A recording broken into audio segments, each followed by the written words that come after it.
नमस्कार. जय श्रीराम. आज अश्विन पौर्णिमा म्हणजे शरद पौर्णिमा. याला अनेक वेगवेगळी नावं आहेत. पण आपण जास्त ओळखतो म्हणजे कोजागिरी पौर्णिमा या नावाने. कोजागिरी म्हणजे कोण जागं आहे हे लक्ष्मी पाहत असते.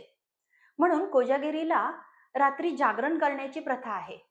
जागरण करायचं तर ते काय? चंद्रप्रकाशात सगळ्या कुटुंबानी एकत्रित सहवासात दूध आटवायचं आणि त्या दुधाचा नैवेद्य चंद्राला दाखवायचा, अशी आपली पारंपरिक प्रथा आपल्याला माहिती आहे. पण हे का करतात?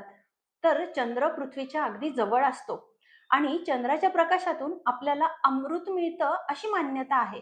कारण हे चंद्राचे किरण आपल्या आरोग्यासाठी आणि मनासाठी अत्यंत औषधी गुणधर्म घेऊन येणारे असतात. त्यामुळे बघा तुम्ही की आयुर्वेदिक डॉक्टर या कोणत्याही प्रकारचे हीलर हे सगळ्यात जास्त मानतात ती कोजागिरी पौर्णिमा. या कोजागिरी पौर्णिमेला ते आपल्या जवळचे सर्व औषधी पुन्हा सिद्ध करत असतात आणि त्याचे औषधी गुणधर्म वाढवून घेत असतात.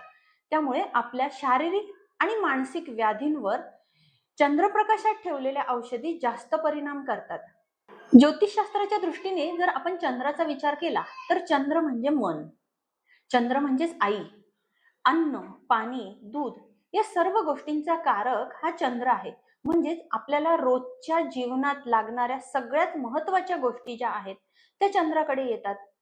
आणि मग ह्या चंद्राकडे येणाऱ्या सगळ्या कारक गोष्टींची ऊर्जा वाढली पाहिजे म्हणून आपण कोजागिरीच्या चंद्राच्या प्रकाशाच्या किरणांचा लाभ घ्यायला हवा असतो.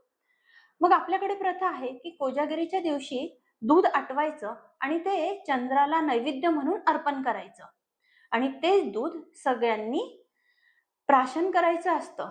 बरं, हे दूध चंद्रप्रकाशात आटवायचं आणि चंद्रप्रकाशात ठेवायचंय म्हणजे चंद्राची किरण त्यात पडतात. त्यामुळे आपल्या मनावर आणि शरीरावर त्याचा औषधी गुणधर्मांचा परिणाम होऊन आपल्या मनाची ऊर्जा वाढते आणि आपल्या शरीरातील अनेक व्याधी बऱ्या होत असतात.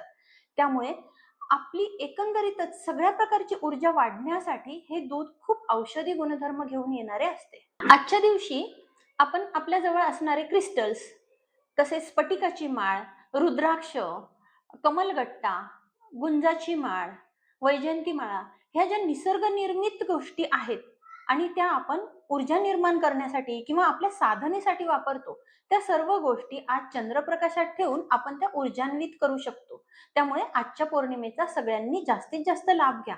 आपल्या सर्वांना कोजागिरी पौर्णिमेच्या मनपूर्वक शुभेच्छा.